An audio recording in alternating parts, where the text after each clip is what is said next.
Dalawang lesson natin ngayon ay equation of a parabola in general form. Meron akong given na equation. This one is in general form. But in fact, meron dalawang general form equation yung parabola. Ito ay x squared plus dx dy plus f is equals to 0. Or y squared plus dx plus ey plus f is equals to 0. So ano ba yung pagkakaiba ng dalawa natin na itong equation of parabola in general form? Itong naka-x squared natin dito, it means that ang ating axis of symmetry is vertical. Pag nakita niyo na naka-square yung x dito sa equation of parabola in general form, it is either upward or downward yung behavior ng graph or yung opening ng graph ng parabola. Ngayon pagka naman y square, it is either to the left or to the right yung opening ng parabola. So malalaman lang natin ito whether to upward, downward, to the left or to the right kung malalaman natin yung value ng a. Dito, kung a is positive, upward. Kung a is negative, downward. While dito sa equation natin na to, if a is negative, to the left, if a is positive, to the right. So, finally, malalaman lang natin yung eksaktong behavior ng graph kung makukuha na natin yung value ng a. Now, isolve muna natin yung equation natin given na to, y squared plus 8x minus 2y minus 23 is equals to 0.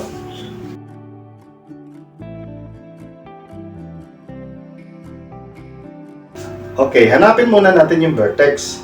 Para makita natin yung vertex, kailangan i-convert natin yung general equation into standard form. So, bakit natin kailangan i-convert? Kasi doon sa standard form, nandoon yung hk which serves as the vertex of a parabola. Kaya pag nakita na natin yung hk doon sa standard form, nandoon na mismo yung vertex.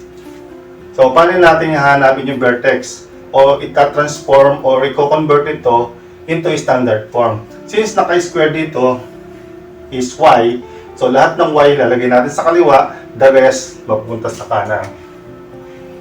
Y square minus 2y is equals to transpose 8x, negative 8x. This one is positive 23.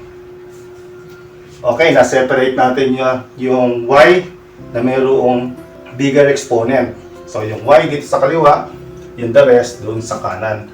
So, magko-completing the square tayo. Gagawin natin, magiging trinomial yan pagka nag-completing square tayo, 2y, plus magdadagdag tayo ng constant yan. Sa kabila, madadagdagan din ng constant.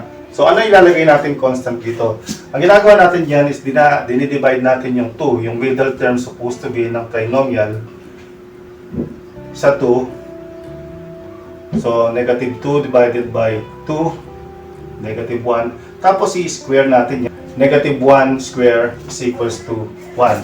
So, nag-add tayo ng 1 sa kaliwa, pati sa kanan mag-a-add tayo. Okay, now, pwede na natin i-factor ito. Alam naman natin na ito ay perfect trinomial, pwede natin gawing perfect square. Ang gawin lang natin yan, i-square root lang natin yan, y. Ito, pwede natin i-divide sa 2, king 1, that is negative. Or pwede rin i-square root of 1, 1 din ang magiging sagot, square.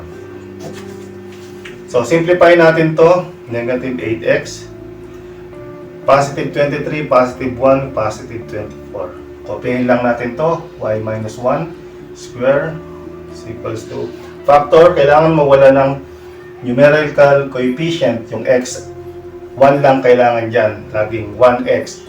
So, di-divide natin to sa negative 8. Pati ito, negative 8 divided by negative 8. So, common factor is negative 8. Divided by negative 8.